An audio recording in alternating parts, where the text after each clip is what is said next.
Hello, it's me, Taniya Hussain, and welcome back to the Reflective Space podcast.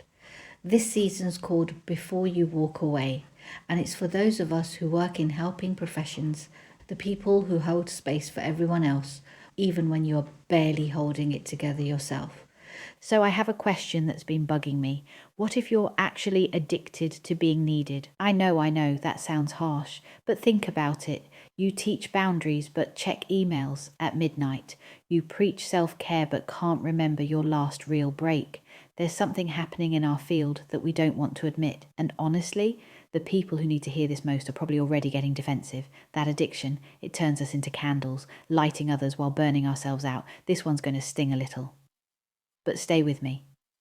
I'm going to paraphrase the beginning of it, but the one who doesn't do what they say they teach, but they don't live it themselves, is like a candle that provides light to others, but then burns itself out. Literally. And I was doing a lot of work, a lot of traveling and talking about sexual violence. And I had really detached myself from all the practices that I know help me stay well. And it happens slowly. It's the one day you don't get up and meditate, and then that one day turns into 3. The one day you skip the gym and because you're out of town and you don't like their gym, and then that 3-day turns into 5. And then in place of those things that I was doing for myself, I just put more work. Oh, I have an extra 10 minutes.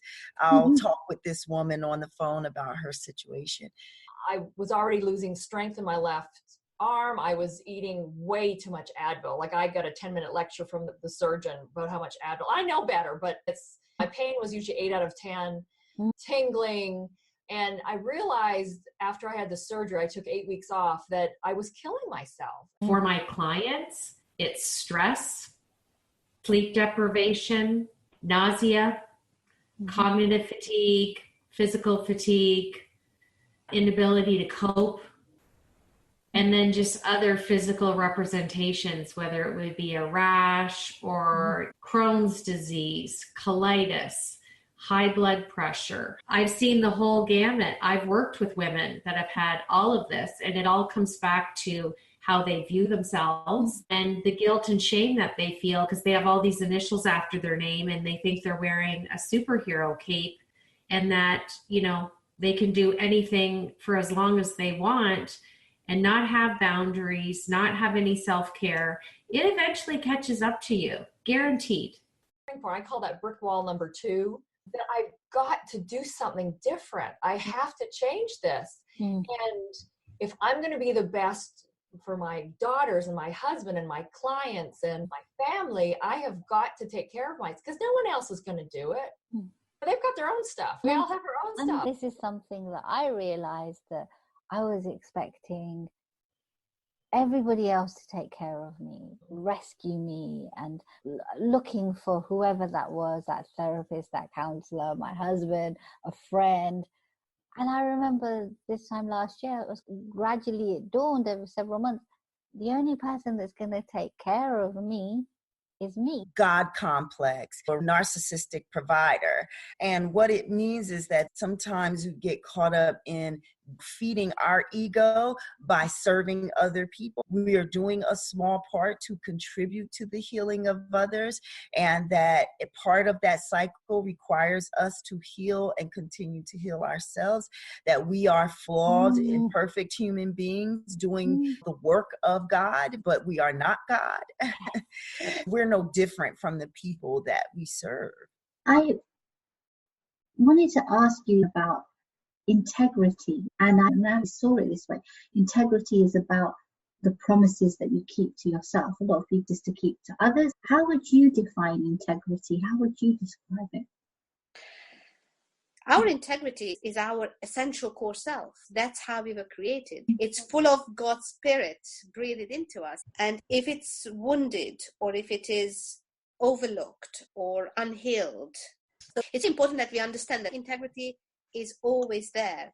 But then as it shatters over time, by the age of 6, 7, we are probably completely losing it because people are giving us labels. And I know with my children, when they started taking exams for secondary school, that is nothing to do with who they are as human beings. It's how much they memorize, how fast they can produce results, and that's what exam is about.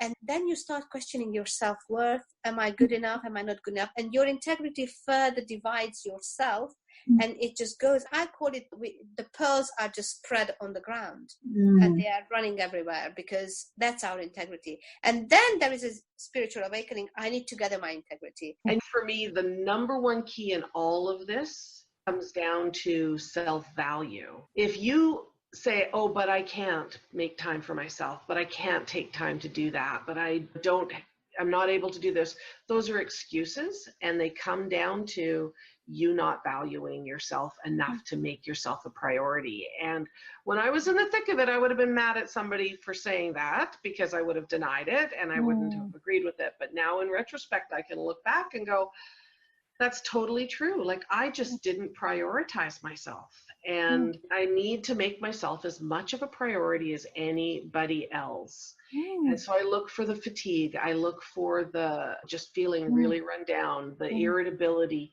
the annoyance with everybody, and an emptiness.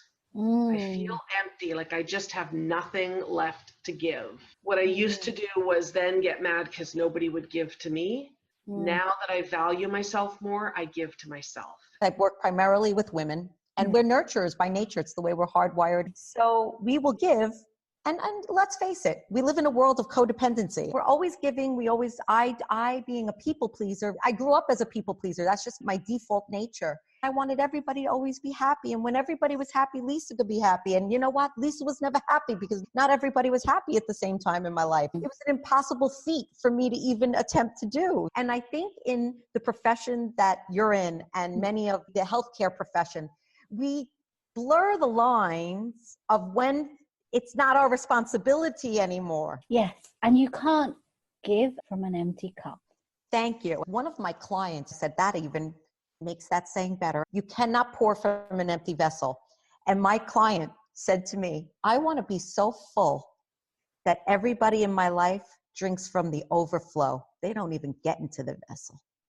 When I was so busy giving, I didn't know what was a deal maker or a deal breaker for Lisa. I didn't even know Lisa. So how could I even like Lisa? I didn't know her. So the time I spent going inward, I realized that I am worthy in my very nature. I deserve kindness. I deserve kindness from others, but I also deserve kindness from myself. I deserve time. I deserve to be well rested. And here was the thing. I also realized that when I'm well rested, I am a better coach, better mother, better teacher, better wife, better everything. When I am filled, I am better at everything I do. So for me, being that it was so hard in the beginning for me to honor what my needs were, I was like, if I don't take good care of myself, then I can't serve powerfully in the way that I want to. So I made my big why was for others. But the medicine was taking time for exquisite self-care. Yes. I love that word, exquisite. I love that word, exquisite self-care, the integral way of being. That line from Lisa Marie keeps playing in my head. I made my big why for others, but the medicine was taking time for exquisite self-care. Your big why is probably for others too. Maybe the medicine you need is the same. Next episode, we're talking about what happens when caring starts to hurt so much that you just stop feeling, when you numb the pain but lose the joy too. Subscribe at dancingwithdarknessbook.com. Take care of yourself. It's part of the job.